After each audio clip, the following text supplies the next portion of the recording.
लक्ष्मीनाथसमारम्भां नाथयामुनमध्यमाम् अस्मदाचार्यपर्यन्तां वन्दे श्रीगुरुपरम्पराम्। आपको सादर जय जय सिया राम। सूर्य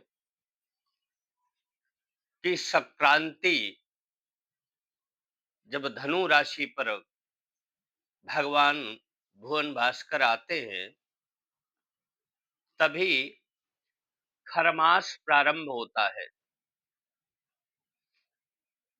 कई कई जगह पर इस खरमास को मलमास भी कहा जाता है। भगवान सूर्य जब धनु राशि में प्रवेश करते हैं, तो यहीं से धनुर्मास प्रारंभ हो जाता है और मकर की संक्रांति लगते ही ये मास पूर्ण हो जाता है, समाप्त हो जाता है। इस खरमास का बहुत ही शास्त्रों में महत्व बतलाया गया है। एक मास का यह धनुर्मास कहा जाता है। इसमें जितने भी मांगलिक, देखिए दो प्रकार के कार्य होते हैं, एक धार्मिक कार्य और एक मांगलिक कार्य। धार्मिक कार्य में पूजा पाठ, यज्ञ, अनुष्ठान, कथा, प्रवचन, ये सब चालू रहते हैं, कुछ भी बंद नहीं किया जाता है।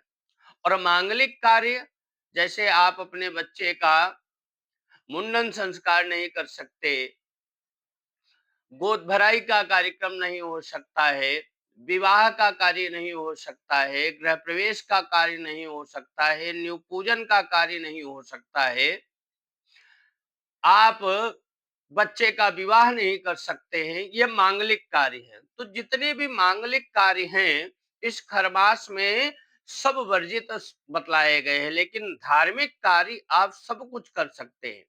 इस खरमास में कहा गया है कि कौओं को, गऊ को तेल के सुंदर सुंदर कोई भी पदार्थ हो, उनको खिलाने से बड़ा लाभ मिलता है। और इस माह में भगवत पूजन का, अनुष्ठानों का विशेष महत्व बतलाया गया है। भगवान सूर्य के लिए आदित्य हृदय स्तोत्र इत्यादि का, सच्चंडी इत्यादि का, जितने भी अनुष्ठान हैं, मांगलिक अनुष्ठान, धार्मिक अनुष्ठान, वो आप विधि विधान के साथ में कर सकते हैं। हमारे दक्षिण भारत में प्रत्येक मंदिरों में धनुर्मास का विशेष उत्सव मनाया जाता है। इस मास में भगवान नारायण को, भगवान श्री सीतारामचंद्र जी को, भगवान श्री बालकृष्ण जी को गरम पदार्थ का भोग लगाया जाता है। विशेष करके दही भात, खीरान का, हलवा का, चना का गर्म भोग भगवान को लगता है। और इस धनुर्मास में दान का भी बड़ा विशेष महत्व बताया गया है। धनुर्मास में तिल का दान करना चाहिए, गुड़ का दान करना चाहिए, कंबल इत्यादि का दान करना चाहिए।